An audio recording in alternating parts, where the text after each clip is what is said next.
आणि अशावेळी हे तीन पक्ष सत्तेसाठी एकत्र आले, याच्यामध्ये काही शंकाच नाही की ते सत्तेसाठी एकत्र आले, त्यामध्ये काही महाराष्ट्राचं हित वगैरे असा काही मुद्दा नसतो. या सगळ्या निमित्तानं उद्धव ठाकरेंची यथेच्छ बदनामी करण्याचा प्रयत्न, महाराष्ट्र सरकारची बदनामी करण्याचा प्रयत्न भारतीय जनता पक्षाने केला आणि त्याला केंद्राचा पाठिंबा होता हे काही लपून राहिलेलं नाहीये. उद्धव ठाकरेंनी फार चांगलं वाक्य वापरलं त्याला, किंवा चांगली टर्म कॉइन केली असं म्हटलं पाहिजे की भाषावार प्रांतरचना या देशाची झालेली होती, पण या भाजपनं मात्र आता पक्षवार प्रांतरचना केलेली आहे. त्या एखादं शीर्षक होतं, देवेंद्रांचा रथ जमिनीवर, मातोश्रीला दिवाळी ऑफर.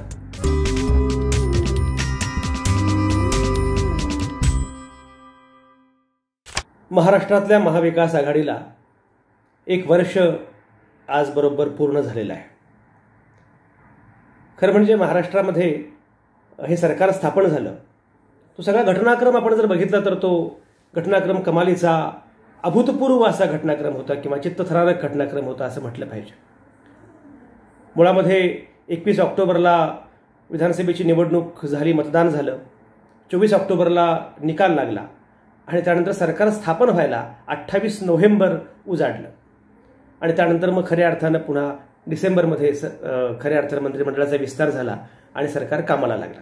आणि सरकार आल्यानंतर आणखी एक अभूतपूर्व गोष्टीला त्यांना आणि सगळ्यांना तोंड द्यावं लागलं, ते म्हणजे कोरोनाची महामारी.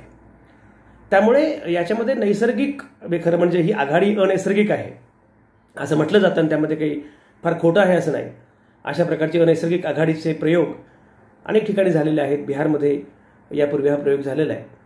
ते योग्य अयोग्य किंवा नैतिक अनैतिक या पेचात काही मी आता पडत नाही, पण एकूण ते अनैसर्गिक होतं हे खरं आहे.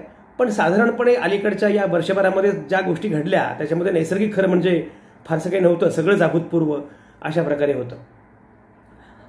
म्हणजे या निवडणुकीचा निकाल आणि निकालानंतरचं नाट्य याच्यावर जवळपास 4 पत्रकारांनी पुस्तकं लिहिली. सुधीर सूर्यवंशींचं चेकमेट आलं, त्यानंतर कमलेश सुतार, जितेंद्र दीक्षित, प्रियम गांधी मोदी यांचं आत्ता ताजं पुस्तक आलेलं आहे. मी स्वतःही या सगळ्या घटनाक्रमावर आधारित गेम ऑफ थ्रोन्स मराठी पटकथा असं एक पुस्तक केलेलं आहे. या 1 वर्षभरातल्या कालावधीचा सगळ्या याचा साकल्यानं विचार केला तर एक आपण लक्षात घेतलं पाहिजे की मुळामध्ये 3 पक्षांचं सरकार आल्यानंतर जी एक चिंता असते ती चिंता सगळ्यांच्या मनामध्ये होती, कारण 3 पक्षांचे आपापले अजेंडे वेगळे, आपापली भूमिका वेगळी, धोरण वेगळं. आणि अशावेळी हे 3 पक्ष सत्तेसाठी एकत्र आले, याच्यामध्ये काही शंकाच नाही की ते सत्तेसाठी एकत्र आले, त्यामध्ये काही महाराष्ट्राचं हित वगैरे असा काही मुद्दा नसतो. सत्तेसाठी हे 3 पक्ष एकत्र आले, त्यांनी भाजपला दूर ठेवलं आणि भाजपला विरोध या आधारावर हे 3 पक्ष एकत्र आले, त्यांनी सरकार स्थापन केलं. अनेक चिंता होत्या, अनेक शंका होत्या की उद्धव ठाकरे मुख्यमंत्री म्हणून कितपत यशस्वी ठरतील, कारण मुळात ठाकरे घराण्यातल्या कोणी या प्रकारची सत्ता थेटपणे कधी घेतली नव्हती. रिमोट कंट्रोल अशा स्वरूपाचं काम आतापर्यंत ठाकरेंनी केलं, पण यावेळी आदित्य ठाकरे स्वतः वरळीमध्ये विधानसभेला उभे राहिले, तेव्हा निवडणुकीच्या रिंगणात आलेले पहिले ठाकरे, त्यानंतर उद्धव ठाकरे मुख्यमंत्री झाले, आदित्य ठाकरे मंत्री झाले. उद्धव ठाकरेंना हे झेपेल का, हे पेलेल का, असा एक मुद्दा होता. आणि मग उद्धव ठाकरे आहेत आणि प्रत्यक्षामध्ये सरकार मात्र शरद पवारच चालवतील, राष्ट्रवादी काँग्रेस चालवेल, असा पण एक मुद्दा होता. या सगळ्यामध्ये हिंदुत्वाच्या मुद्द्यावरून उद्धव ठाकरे अडचणीत येतील आणि त्यांना कायम हिंदुत्वाच्या ट्रॅपमध्ये अडकवलं जाईल, अशी सगळी भीती होती, अशी सगळी शंका व्यक्त केली जात होती. वर्षभरानंतर जेव्हा या सगळ्या गोष्टींकडे आपण बघतो आहोत, मुळे सरकारनं काय केलं आणि एकूणच सरकारचा चेहरा या सगळ्या अनुषंगाने जेव्हा विचार करतो तेव्हा मला स्वतःला असं वाटतं की अपेक्षेपेक्षा या सरकारनं फारच चांगलं काम केलेलं आहे. उणिवा त्रुटी नाहीत असं नाही, त्या प्रत्येक सरकारमध्ये असतात, याही सरकारमध्ये आहे, त्याच्याबद्दल आपण बोलणार आहोतच. पण मला वन लाईनर विचारलं तर या सरकारनं एकूणच अपेक्षेपेक्षा उत्तम पद्धतीनं काम केलेलं आहे, ते काम करतायत. मुळात 1 वर्ष झाल्याने सरकार टिकलेलं आहे, हीच खरं म्हणजे फार मोठी गोष्ट आहे.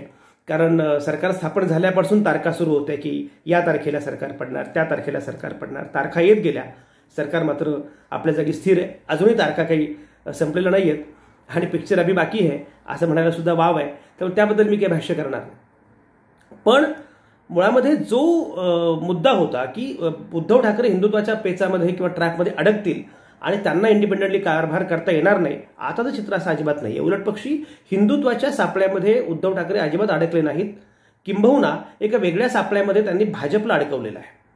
मग हिंदुत्वाची आपली व्याख्या त्यांनी वेगळी सांगितली की मी प्रबोधनकारांचं हिंदुत्व मानतो, घंटा वाजवणारं हिंदुत्व मला मान्य नाही, वगैरे वगैरे.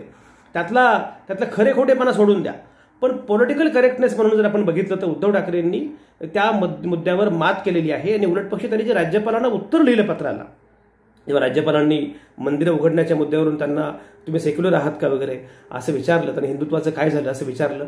मुळात राज्यपालांनी असं पत्र पाठवावं का हा आणखी वेगळा मुद्दा आहे, पण त्याला जे उत्तर मुख्यमंत्र्यांनी दिलं हे लक्षात आलं की आता ते त्या ट्रॅपमध्ये अडकत नाही आहेत. उलट पक्ष आपलं एक हिंदुत्व त्यांनी प्रस्थापित केलेलं आहे. राम मंदिराच्या मुद्द्यानंतर सुद्धा ते ज्या प्रकारे रिॲक्ट झाले, ज्या प्रकारे बोलले, मला असं दिसतंय की एकूण हे यश मोठं मानलं पाहिजे की त्या सापळ्यात ते अडकत नाही आहेत. उलट पक्षी एका वेगळ्या सापळ्यामध्ये त्यांनी भाजपला अडकवलेलं आहे. म्हणजे भाजप खरं म्हणजे स्वतःच्या सापळ्यामध्ये अडकलं असं म्हणायला जागा आहे. आपण जर बघितलं तर अलीकडच्या कालावधीमध्ये सुशांत सिंगची आत्महत्या आणि त्यानंतर जी काही चर्चा झाली, कंगना राणावत, अर्णब गोस्वामी, या सगळ्या निमित्तानं उद्धव ठाकरेंची यथेच्छ बदनामी करण्याचा प्रयत्न, महाराष्ट्र सरकारची बदनामी करण्याचा प्रयत्न भारतीय जनता पक्षाने केला आणि त्याला केंद्राचा पाठिंबा होता हे काही लपून राहिलेलं नाहीये. तर अशा वेळी आपण हे लक्षात घेतलं पाहिजे की हा सगळा डाव जो आहे तो उद्धव ठाकरेंनी उलटवून तर लावलाच. कारण सुरुवातीला असं वाटलं की आदित्य ठाकरेंचं नाव येतं आहे, त्यामुळे आता उद्धव ठाकरे जरा बॅकफुटवर जातील, थोडीशी बदनामी होते आहे, ते घाबरतील. पण झालं उलटं. उलट पक्ष आता अशी अवस्था झाली आहे की भारतीय जनता पक्षाचा महाराष्ट्राला काहीतरी विरोध आहे आणि शिवसेना म्हणजे महाराष्ट्र आहे. शिवसेनेला विरोध म्हणजे महाराष्ट्राला विरोध, अशा प्रकारचं एक नॅरेटिव्ह तयार करण्यामध्ये उद्धव ठाकरेंना निश्चितपणे यश आलंय, हे आपण लक्षात घेतलं पाहिजे. अशा प्रकारचं नॅरेटिव्ह तयार होणं लोकशाहीसाठी किती योग्य आणि किती अयोग्य या चर्चेत मी आत्ता जात नाही, कारण त्याला पुन्हा भरपूर वेळ लागेल. पण हे नक्कीच आहे की भाजप म्हणजे महाराष्ट्रद्रोही आहे, भाजप काहीतरी महाराष्ट्राच्या विरोधामध्ये आहे आणि महाराष्ट्र, मुंबई म्हणजे शिवसेना आहे, महाराष्ट्राची अस्मिता मुंबईची अस्मिता म्हणजे शिवसेना आहे. या प्रकारचं नॅरेटिव्ह उद्धव ठाकरेंनी सेट केलं. त्याच्यामुळे एका अर्थानं भाजप त्या सापळ्यामध्ये अडकलं आणि उद्धव ठाकरे मात्र सही सलामत बाहेर पडले. दुसरा जो मुद्दा आहे तो म्हणजे उद्धव ठाकरेंचं कम्युनिकेशन. मी खरं म्हणजे उद्धव ठाकरेंकडे तशा अर्थानं काही ते फरडे बघते त्यांच्या वडिलांप्रमाणे नाहीत किंवा त्या अर्थानं त्यांच्या व्यक्तिमत्वाला करिश्मा ज्याला म्हणतात तसं नाहीये, एक्स फॅक्टर नाहीये. पण तरीसुद्धा उद्धव ठाकरे ज्या प्रकारचा संवाद साधतायत अलीकडच्या कालावधीमध्ये आपण जर बघितलं तर तो कोरोनाच्या निमित्तानं असेल किंवा काय, तर तो त्या संवादाबद्दल सुद्धा लोकांना तो संवाद आपला वाटतो आहे की आपल्या घरातला एक माणूस काहीतरी करतो आहे. त्यामुळे त्यातही उद्धव ठाकरेंनी यश मिळवलेलं आहे आणि महाराष्ट्राचे मुख्यमंत्री म्हणून अल्पावधीत त्यांनी एका अर्थानं मान ठोकलेली आहे आणि महाराष्ट्रानं उद्धव ठाकरेंना स्वीकारलेलं आहे. किंबहुना असंही म्हणता येईल की सरकार पाडण्याचे जेवढे प्रयत्न झाले किंवा ज्या प्रकारचं राजकारण करण्याचा प्रयत्न केंद्राकडून भारतीय जनता पक्षाकडून झाला त्याचा कदाचित फायदा या सरकारला झाला. म्हणजे या सरकारबद्दलची सहानुभूती उलट पक्षी वाढली आणि बापरे हे सगळे विरोध करतायत उद्धव ठाकरेंना आणि उद्धव ठाकरे मात्र एकाकी लढतायत, खिंड लढवतायत. त्यामुळे सरकार बरोबर आहे आणि विरोध करणारेच काहीतरी गफलत करतायत, अशा प्रकारचं नॅरेटिव्ह सेट करणं हे उद्धव ठाकरेंना शक्य झालं. त्यामुळे पहिल्यांदा ह्या अर्थानं या सरकारचं यश लक्षात घेतलं पाहिजे, कारण हे सरकार टिकणं, या तिन्ही पक्षांचं सरकार एकत्रितपणे चालणं आणि तरीही महाराष्ट्रामध्ये त्या प्रकारचा मेसेज देणं हेच सगळ्यात महत्त्वाचं आव्हान होतं. त्या अनुषंगाने या सरकारनं खूप चांगलं काम केलेलं आहे असं आपण लक्षात घेतलं पाहिजे. आता साधी गोष्ट अशी आहे की मुळामध्ये सरकारला 1 वर्ष पूर्ण झालं. 28 नोव्हेंबरला जरी सरकार स्थापन झालं, शपथ घेतली त्यांनी मोठ्या दणक्यात, अगदी शिवाजी पार्कावर वाजत गाजत शपथ घेतली, तरीसुद्धा 30 डिसेंबरपर्यंत मंत्रिमंडळाचा विस्तार झालेला नव्हता, आणखी खाते वाटप व्हायचं बाकी होतं. तर त्याच्यामुळे खऱ्या अर्थानं पुन्हा ते सरकार कामाला लागायला जवळपास 1 जानेवारी उजाडला आणि लगेचच मार्चमध्ये कोरोनाचं संकट आपल्याकडे आलं आणि लॉकडाऊन पण झालं. त्यामुळे या सरकारला तशा अर्थानं 2च महिने मिळाले थोडेफार काम करायला आणि त्यानंतर मग कोरोनाचा आला. मग कोरोनाच्या कालावधीत काम करणं अपेक्षित होतंच, त्याचं स्वरूप बदललं. पण त्यामुळे मुळात ही अडचण लक्षात घेऊन या सरकारचं मूल्यमापन केलं पाहिजे. 1 वर्ष झालेलं आहे, आणखी 4 वर्ष बाकी आहेत जर हे सरकार टिकलं तर. त्यामुळे एकाच वर्षामध्ये खूप काही त्या सरकारकडून अपेक्षित नाही की ज्या सरकारला बेसिकली कोरोनाला तोंड द्यावं लागलं 8-9 महिने आणि अजूनही ते संकट काही संपलेलं आहे अशातला भाग नाही. त्यामुळे हे आले आणि तोंडाला मास्क लागला आणि त्याच्यानंतर मग मंत्रालयात जाणं, बाकीच्या बैठका, बाकीच्या भेट, याच्यावर खूप मोठा परिणाम झालेलाच आहे. तरीही व्हर्च्युअली हे सरकार काही करू पाहतं आहे आणि प्रत्यक्षामध्ये पण काही गोष्टी घडलेल्या आहेत, त्याचं मूल्यमापन आपण करूच.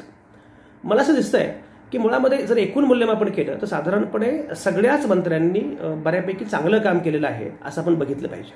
मी साधी गोष्ट आहे, म्हणजे मुद्रांक शुल्कामध्ये जेव्हा 3% घट होते, नोंदणी शुल्कामध्ये जेव्हा 1% घट होते, तेव्हा रिअल इस्टेटला आपोआपच बूम मिळते, गतिमान होण्याच्या दिशेनं रिअल इस्टेट जाऊ शकतं. तेव्हा अशा प्रकारचे छोटे प्रयत्न, छोटे प्रयोग जे आहेत ना, ते छोटे प्रयोग या सरकारने केले. त्याच्यामुळे एक उमेद निर्माण झाली, आशा निर्माण झाली. हे आपण लक्षात घेतलं पाहिजे. आता गुंतवणुकीचा मुद्दा जर आपण बघितला तर मला असं वाटतं की गुंतवणुकीच्या अनुषंगानं बऱ्यापैकी MOU किंवा सामंजस्य करार आपण ज्याला म्हणतो त्याच्या अनुषंगानं सुद्धा या सरकारनं बरंच काम केलं आहे आणि बऱ्यापैकी गुंतवणूक आता नजीकच्या काळामध्ये महाराष्ट्रात होईल आणि महाराष्ट्राच्या एकूण अर्थकारणाला गती मिळेल अशा प्रकारचे प्रयत्न सरकारनं सुरू केलेले आहेत असं दिसतं आहे. आता हे सगळं जेव्हा आपण बघतो आहोत की या सरकारनं वर्षभरामध्ये काय केलं, त्यामध्ये अर्थातच मी मगाशी म्हटल्याप्रमाणे रिअल इस्टेट असेल, आरोग्याच्या अनुषंगाने तर मुद्दाम बोललं पाहिजे, कारण केंद्र आणि राज्य यांच्याबद्दलचे मतभेद अगदी जाहीर आहेत. म्हणजे उद्धव ठाकरेंनी फार चांगलं वाक्य वापरलं त्याला किंवा चांगली टर्म कॉइन केली असं म्हटलं पाहिजे की भाषावार प्रांतरचना या देशाची झालेली होती, पण या भाजपनं मात्र आता पक्षवार प्रांतरचना केलेली आहे. म्हणजे भाजपचं राज्य आणि भाजप विरोधी राज्य अशी ती प्रांतरचना आहे. त्यामुळे त्याचा फटका आम्हाला बसतो असं त्यांचं म्हणणं आहे.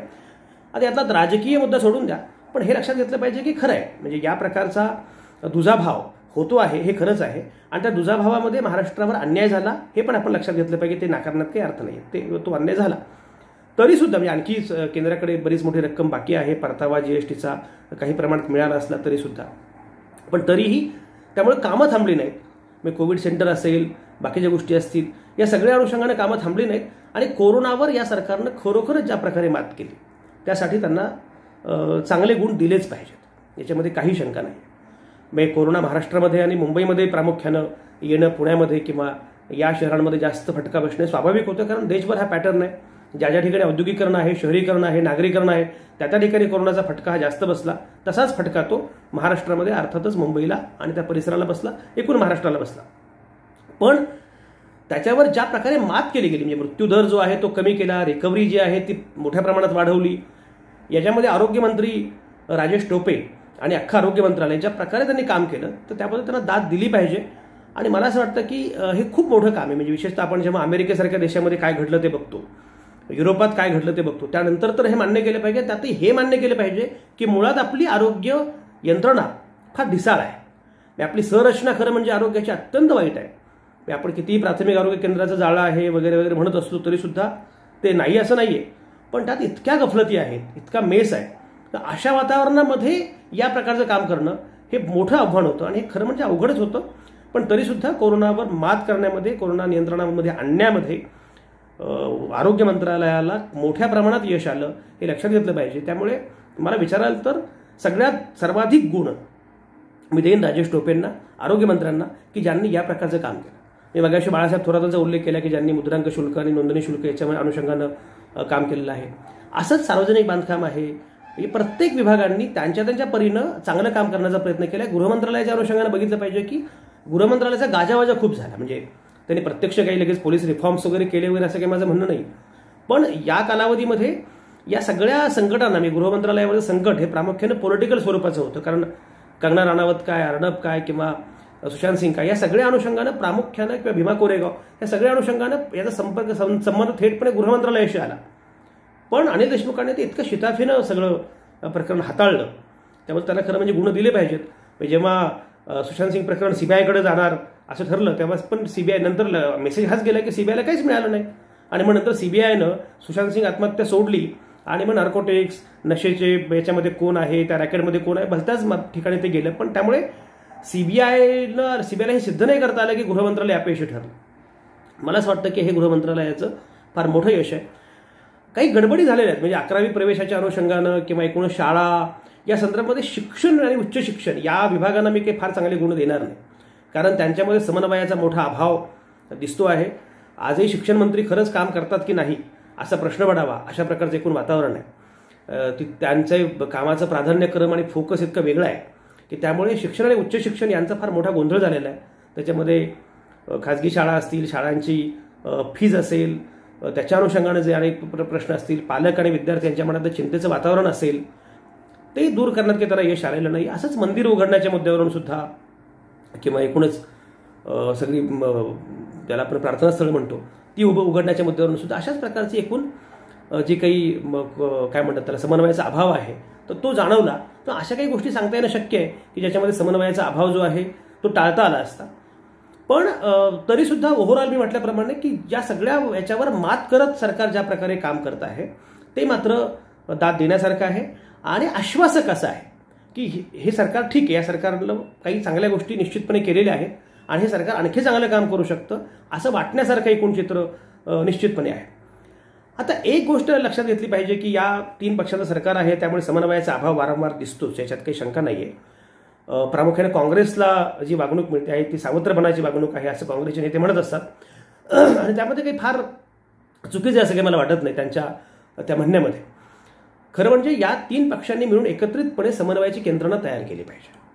म्हणजे तुम्ही जर बघितलं की वीज बिलाचा मुद्दा आहे, वीज बिलाच्या मुद्द्यावरून इतका मोठा मेस तयार झाला कारण नसताना खरं म्हणजे मुख्यमंत्र्यांचं म्हणणं असं की ते वाढीव वीज बिल वगैरे नाही आहे, ते कोरोनाच्या काळात 3 महिन्याचं एकत्र आलं वगैरे, पण असं नाही आहे. मीटर रिडिंग चुकलं आणि लोकांना भयंकर वीज बिल आली हे सुद्धा लक्षात घेतलं पाहिजे. पण त्याच्यावर सगळ्या मंत्र्यांची जी काही विधानं आहेत, जे काही करायला पाहिजे त्यातून लोकांमध्ये असा संदेश गेला की हे सरकार आपलं काही ऐकतच नाहीये. म्हणजे मला जास्त वीज बिल आलेलं आहे तर त्याच्यावर मी दाद कुठे मागायची. मग त्यामध्ये राष्ट्रवादी काँग्रेस आणि काँग्रेस यांच्यामध्ये समन्वयाचा अभाव, मुख्यमंत्र्यांच्या आणि बाकीच्या लोकांमध्ये समन्वयाचा अभाव, त्यामुळे वीज बिलासारखा प्रश्न जो आहे तो नीटपणे हाताळता आला नाही हे लक्षात घेतलं पाहिजे. अतिवृष्टीनंतर हे चांगलं झालं की सगळे मंत्री बांधावर गेले, स्वतः शरद पवार गेले, त्यामुळे त्या पॉलिटिकल डॅमेज कंट्रोल झालं. पण घोषणा झाली त्या प्रमाणामध्ये लोकांना मदत अद्यापही मिळत नाही, त्याचं नीटपणे कुणी पाहिलं जात नाही की याचं काय करायचं. त्यामुळे हाही प्रश्न जो आहे तो त्यांना नीटपणे हाताळता अजून आलेला नाही, तो नीटपणे हाताळला गेला पाहिजे. मराठा आरक्षणाचा मुद्दा सुद्धा जो आहे तो ज्या प्रकारे हाताळला गेला तो नीट हाताळला गेला नाही असं मला दिसतंय की त्याच्यावर गोंधळ झाला.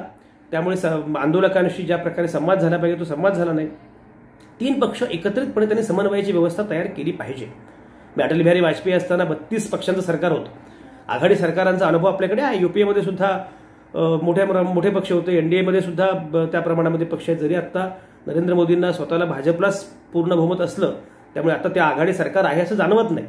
पण या प्रकारचे प्रयोग एनडीए असो किंवा युपीए असो या प्रकारचे प्रयोग केलेले आहेत देशभरामध्ये. राज्यातही अनेक ठिकाणी झालेत. आपल्याकडे आघाडी सरकारच होतं, त्याच्यामुळे युती सरकारही होतं. त्यामुळे हे काही नवीन नाही आहे. वेगवेगळ्या पक्षांना तुम्हाला आठवत असेल की अटल बिहारी वाजपेयी जेव्हा पंतप्रधान होते तेव्हा समता, ममता आणि जयललिता ही त्यांची डोकेदुखी होती. त्यामुळे काय प्रत्येक पक्ष काही बोलायचे. तर त्या तुलनेमध्ये जर बघितलं की अगदी भाजप शिवसेना सरकारमध्ये होती तर भाजप विरुद्ध शिवसेना हा सामना किती मोठा होता. म्हणजे शिवसेना सत्तेमध्ये आहे की नाही असा प्रश्न पडावा इतकं भांडण दोघांचं व्हायचं. अगदी काँग्रेस आणि राष्ट्रवादी काँग्रेस दोघे सत्तेमध्ये होते तेव्हा पृथ्वीराज चव्हाणांच्या विरोधामध्ये राष्ट्रवादी काँग्रेस सरकारमधून बाहेर पडली होती आणि पृथ्वीराज चव्हाणांबद्दल बोलताना शरद पवारांनी धोरण लकवा झालाय का, यांना हाताला लकवा झालाय का, अगदी असा शब्द वापरला होता. त्यामुळे आघाडी सरकारमध्ये 2 पक्ष किंवा आणखी जास्त पक्ष असले तर गोंधळ होतोच. अगदी एकही पक्ष असला तरी पक्षांतर्गत कुरबुरी या सुरू असतात.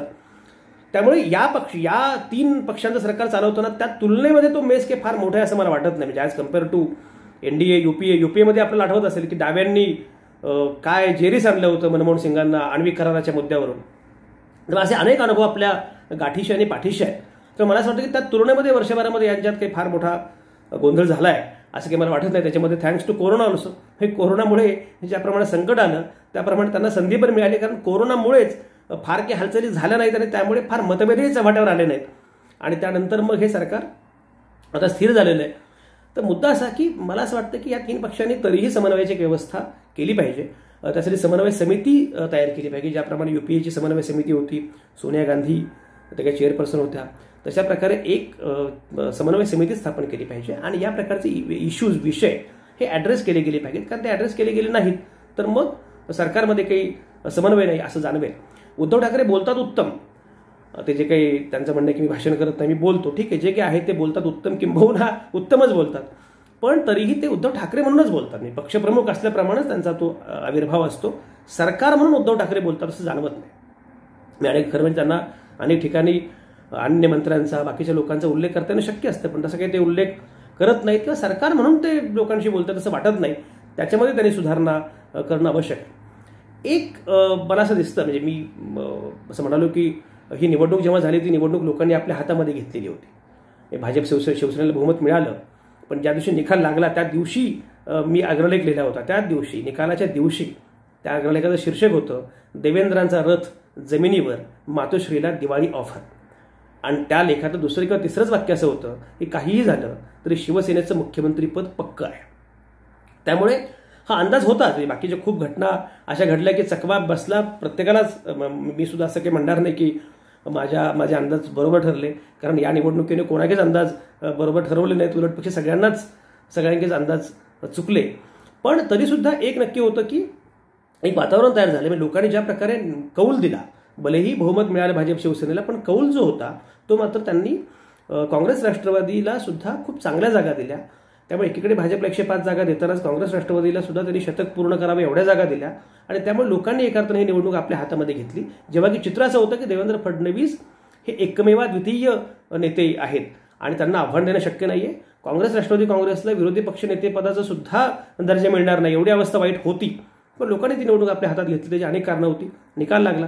निकालानंतर मग पुन्हा हेच एक लक्षात घ्या की निकालानंतर भाजप शिवसेना काँग्रेस एकत्र आले, शिवसेना काँग्रेस राष्ट्रवादी काँग्रेस एकत्र आले. याचं मुख्य कारणच हे आहे, कारण तो लोकांचा दबाव होता. एक लक्षात घ्या, जर लोकांचा या प्रकारचं प्रेशर नसतं किंवा या प्रकारचा कौल त्या मतदारातून पुढे आला नसता तर कदाचित शिवसेनेला सुद्धा भाजपला सोडून काँग्रेस राष्ट्रवादी काँग्रेस सोबत सत्ता स्थापन करणं शक्य झालं नसतं. काँग्रेससारख्या पक्षाला की जो आयडिओलॉजी मानणारा पक्ष आहे त्याला शिवसेनेसोबत अलायन्स करणं हे अजिबात शक्य झालं नसतं. म्हणजे राष्ट्रवादी काँग्रेसनं भाजपला बाहेरून पाठिंबा दिला होता 2014च्या निवडणुकीनंतर, पण तरीही भाजपसोबत जाण्याची हिंमत त्यांची झाली नाही. लोकांचा दबाव असतो. इथे मात्र शिवसेनेसोबत जाताना असं झालं नाही, कारण लोकांचा दबाव असा होता की आता भाजपला दूर ठेवायचं आहे. अशा प्रकारचा एक मेसेज त्या निकालामध्ये अनुस्यूत होता. त्यामुळे हे सरकार स्थापन झालं. हे सरकार स्थापन होण्यामध्ये सगळ्यात महत्त्वाचा भाग जो होता तो म्हणजे भाजपनं केलेली चूक. खरं म्हणजे भाजपनं काही का असे ना शिवसेनेच्या काही अटी असतील किंवा काय त्याच्यावर पॉलिटिकली मात करायला पाहिजे होती आणि सरकार स्थापन करायला पाहिजे होतं. भाजपच्या चुकीमुळे हे सरकार स्थापन झालं आणि मला असं वाटतं की भाजपच्या चुकांमुळेच आता हे सरकार टिकलेलं आहे आणि टिकतं आहे. म्हणजे सुरुवातीपासून या सरकारला अडचणीत आणण्याचा जो प्रयत्न झाला, म्हणजे अगदी उद्धव ठाकरेंचं जेव्हा विधान परिषदेसाठी नामांकन होतं त्याच्या अनुषंगानं जी काही अडचण झाली, आता विधान परिषदेचे जे राज्यपाल नियुक्त 12 सदस्य आहेत त्यांच्या संदर्भामध्ये उद्धव ठाकरेंना ज्या शैलीमध्ये राज्यपालांनी पत्र लिहिलं, राजभवन विरुद्ध वर्षा असा संघर्ष तयार झाला आणि या सगळ्यातून एक प्रकारचा जो मेसेज गेलेला आहे त्यातून या सरकारचं बळ निश्चितपणे वाढलेलं आहे. हे पण लक्षात घेतलं पाहिजे.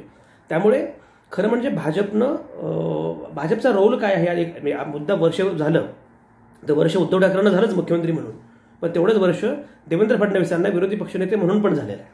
मला असं वाटतं की मूल्यमापन करायचं होतं सरकारचं करायचं आणि विरोधकांचंही केलं पाहिजे. खरं म्हणजे देवेंद्र फडणवीस हे महाराष्ट्राचे मुख्यमंत्री होते. त्यांच्याबद्दल एकूण मुख्यमंत्री म्हणून त्यांनी जे 5 वर्ष काम केलं त्याबद्दल चांगलं बोलता येऊ शकेल पुष्कळ असं त्यांनी काम केलेलं आहे. ते जेव्हा विरोधी पक्षाचे धुरंधर नेते होते तेव्हा त्यांचं काम जे आहे ते आजही महाराष्ट्राच्या आठवणीत आहे.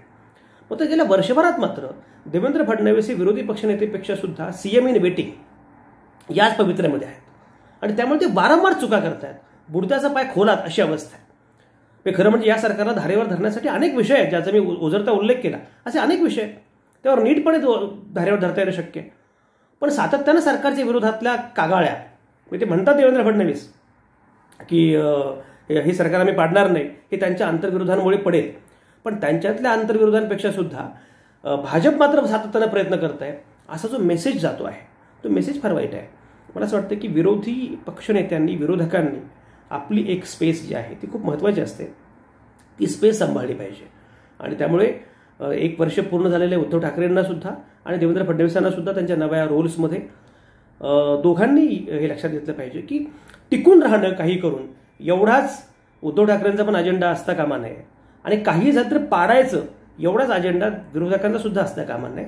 सकारात्मक पद्धतीनं काम करणं आवश्यक आहे.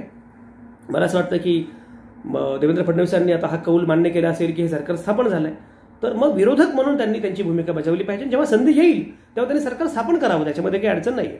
त्यासाठी प्रयत्न करावेत. संधी येईल तेव्हा ते सरकार स्थापन होईल आणि झालं तरी काही बिघडत नाही. राजकारणामध्ये अशा गोष्टी होत असतात. त्यामुळे हे सरकार पडावं आणि आपलं सरकार यावं असं देवेंद्र फडणवीसांना आणि भाजपला वाटण्यात गैर काहीच नाही आहे. ते त्यांनी करावं सुद्धा. पण जोवर तुम्ही विरोधक आहात तोवर तुमच्या विरोधाचा रोल जो आहे तो तुम्ही बुलंद केला पाहिजे. आणि उद्धव ठाकरे या लोकांनी सुद्धा हे लक्षात घेतलं पाहिजे की मुळामध्ये केवळ त्या हिंदुत्वाचा ट्रॅप किंवा मी पण मर्द आहे, मी पण आक्रमक होऊ शकतो किंवा हे सरकारला मुद्दामच अडचणीत आणलं जात आहे, या सगळ्याच्या बाहेर पडून आता अधिक जोरकसपणे अधिक दमदारपणे काम केलं पाहिजे, कारण महाराष्ट्र अतिशय अडचणीच्या कालखंडातून जातो आहे. म्हणजे केवळ कोरोनाच नाही, अर्थकारणाची अवस्था वाईट आहे, बेरोजगारी प्रचंड वाढलेली आहे, शेतकरी संकटात आहे, शेतकऱ्यांच्या आत्महत्यांचं प्रमाण पुन्हा वाढू लागलेलं आहे, अतिवृष्टीचा फटका बसलेला आहे. ह्या सगळ्याचा विचार करून मला असं वाटतं की खरोखरच या सरकारनं नीटपणे आणखी काम केलं पाहिजे. माझी खात्री आहे की हे सरकार चांगलं काम करेल, कारण सरकारनं चांगलं काम करणं हे महाराष्ट्रातला प्रत्येक माणसाची अशी इच्छा असते आणि महाराष्ट्रासाठी हे अतिशय आवश्यक आहे, महत्त्वाचं आहे. त्यामुळे 1 वर्ष पूर्ण झाल्याबद्दल उद्धव ठाकरे आणि देवेंद्र फडणवीस या दोघांनाही मी शुभेच्छा देतो आणि महाराष्ट्राच्या हितासाठी या दोघांनी आपापल्या भूमिका पार पाडाव्यात अशी अपेक्षा या निमित्तानं व्यक्त करतो. धन्यवाद.